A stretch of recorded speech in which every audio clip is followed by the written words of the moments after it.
What is going on, all you Pokemon collecting maniacs out there? This is Ryan, the PikaPikaPaPa, and here we are with the newest, and to be honest with you, my favorite series that we have been doing here as of late, where we look at some of the biggest and the baddest auctions that have been going on here in the Pokemon market. And we've done this a couple times. We did an English version, we did a Japanese version, we did a mashed up version, and I think moving forward, what I'll do is every Saturday is my goal right now. Things can change based off life, but I want to do a Saturday where I do an English one, want to do a Saturday where I do a Japanese one, I want to do a Saturday where I do a sealed one, and I want to do a Saturday where I look at cards from other languages, because there's some really cool cards from other languages that are selling for some really cool premiums, and I want to get it in front of all of you because this stuff is really exciting. Like, this is what gets me so fired up.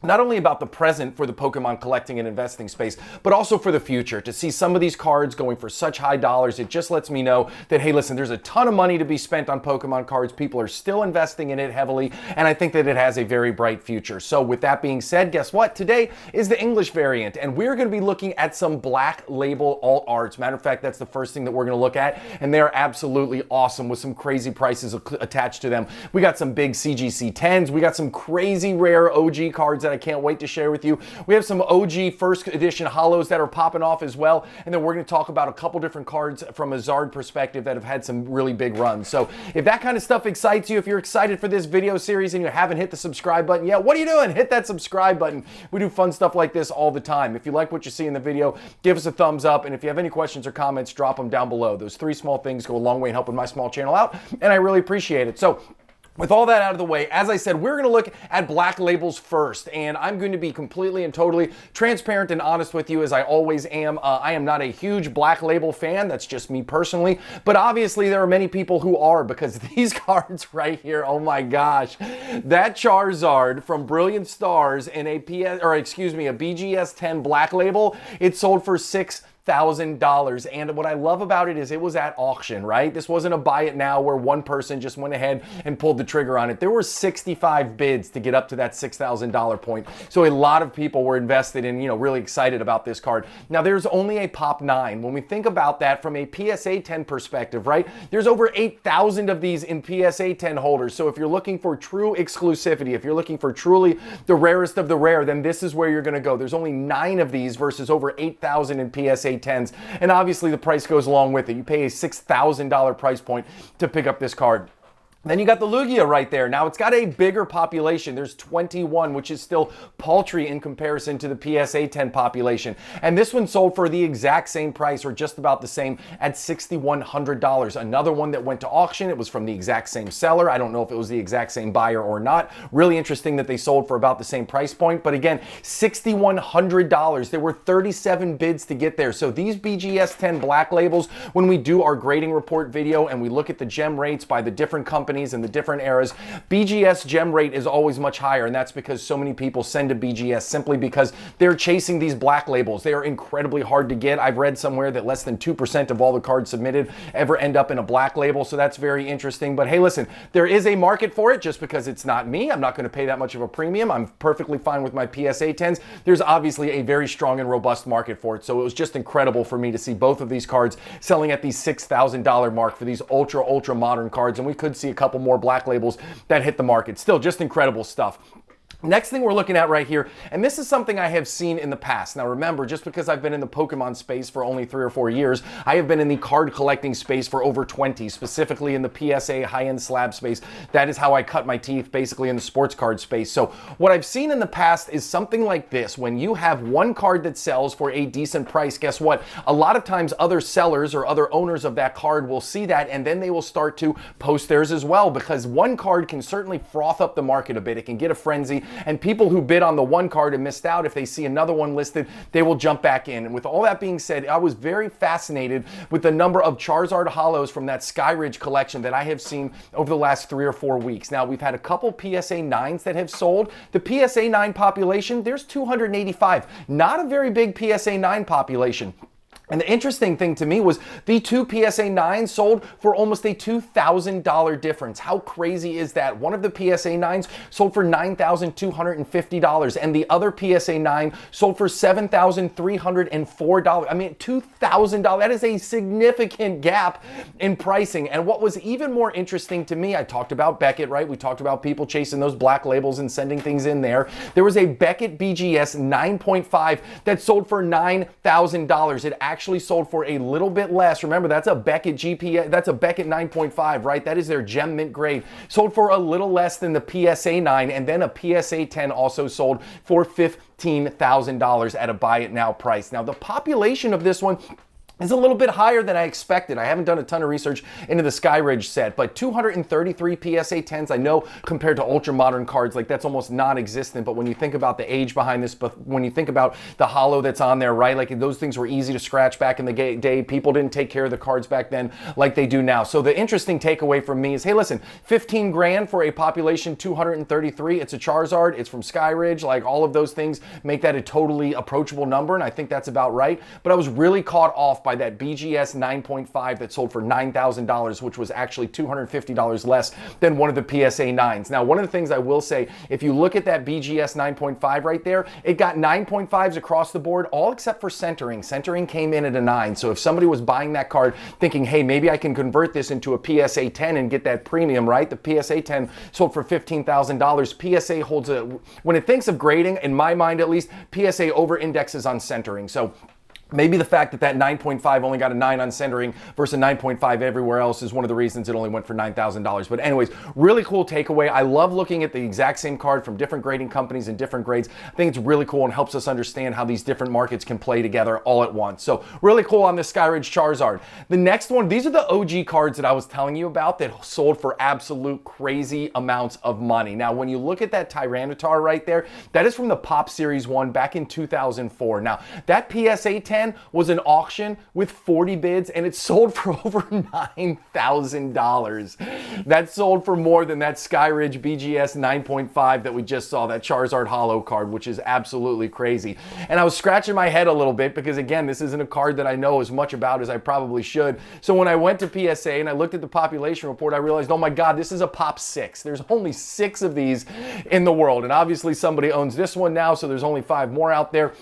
But that is one of the reasons that the price was so incredibly high. I also love when you have this spackle holo all the way out to the edges. So really, really cool. Amazing price point. Love it when it goes to auction. 40 different bids, Pop 6, $9,200. Just an incredible auction right there. And then you got the Gyarados right there, right? The double holo error from Neo Revelation. And that one was another just really, really cool auction. It actually sold for less than that Tyranitar, and the population is even smaller. So there was 35 bids on this one. It sold for right around $7,900, $7,900. Only a Pop 4. It's an error card. Only a Pop 4. There's only been 85 of this card that have been graded in total, all time, irregardless of grade. Only 85 of them have been sent to PSA for grading. Only 4 of them have got a PSA 10 grade, and this double holo error is one of them. And guess what?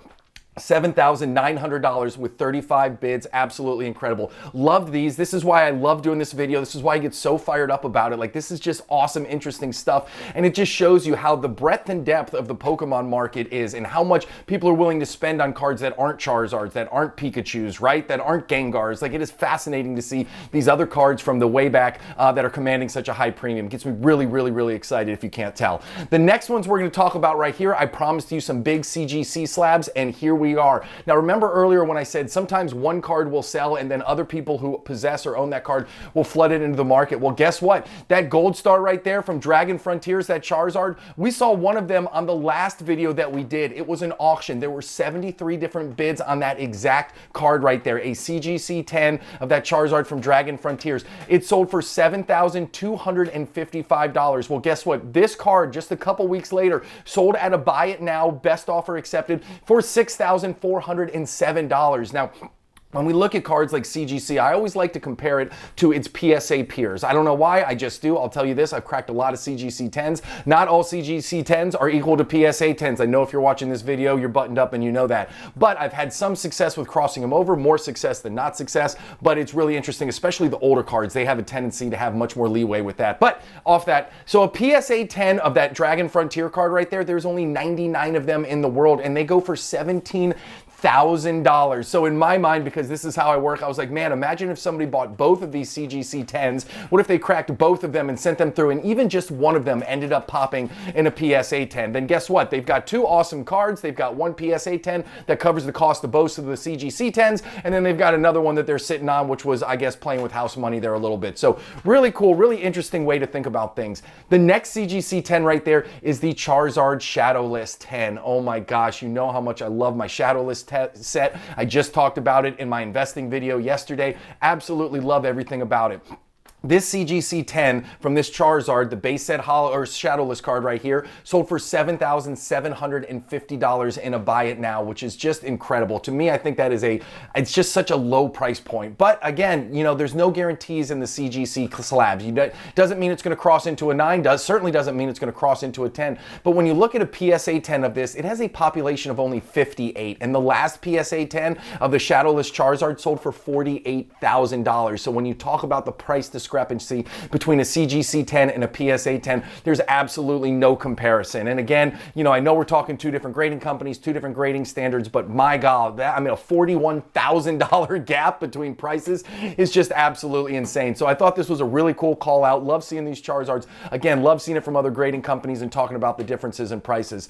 And these ones right here, I also, as I said on my video yesterday, I talked about how I'm going after the Shadowless set. I talked about the premium that you pay for these first editions versus the Shadowless cards. But guess what? These are two examples of first edition holos that sold recently. And my gosh, did they sell for a mint. So that Raichu card right there, I love that card. That card's absolute fire. And the Zapdos, I love that card as well. But that one was a PSA 10 and it sold as a buy it now for $7,250. It has a population of only 88. There's only 88 of those in PSA 10s out there. So everybody who's out there trying to build base set first edition sets, there's only 88 opportunities to do it in PSA 10 because that's the number of Raichus that are out there. Now, that one sold for $7,250. So I went back and I looked and I said, hey, how have these been selling in the past? Is this a good comparison? Is this selling higher? Is this selling lower? And the last 3 or 4 that have sold have been right in the $7,000 range. So no premium attached to this, pretty much in line with what it has been.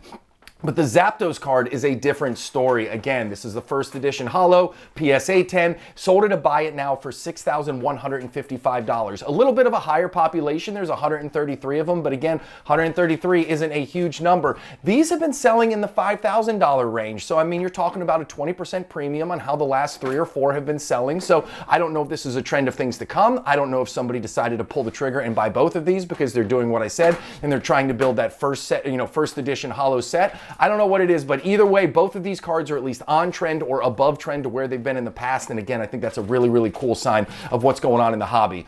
And the final one right here, there are always so many first edition holo Charizards that sell. I think it's fascinating to see how the prices differentiate, again, between grades and companies. Today, we're going to look at some BGS versus some PSA ones that have sold. The most interesting takeaway from me is that BGS 8.5 sold for $8,200. But guess what? The BGS 8 to the right of it sold at a buy it now for $10,000. So the 8.5 sold for $1,800 less than that 8 in the middle, which is just fascinating to me. The other thing that was really cool was the BGS 7 sold for $7,450 and the PSA 7 sold for $7,500. So the BGS and the PSA 7 both sold for about the exact same amount of money. And then the PSA 6 down there sold for $6,800. If it was me and I'm dropping almost $7,000 on a first edition Charizard card and that's my ceiling, I am going to wait a little bit longer. I'm going to save the extra $700 or $800 or whatever it takes, and instead of getting a 6, I'm going to get a 7. I always say whenever you are investing in the older era cards, the highest grade you can get, even if you have to save a little longer, even if you have to wait a little bit longer, I promise you in the long run, it is going to pay huge, huge, huge dividends. The growth on the higher end cards is always exponentially higher than on the lower ones. So hey, listen, this is a ton of fun. I love doing this. And while I was pulling together this for the English one, I started to see some of the Japanese cards for the video next Saturday. And I'm telling you, it is going to be a ton of fun as well. So if you enjoyed this content, hit the thumbs up button. If you want to see more, hit that subscribe button. If you have questions or comments, drop them down below.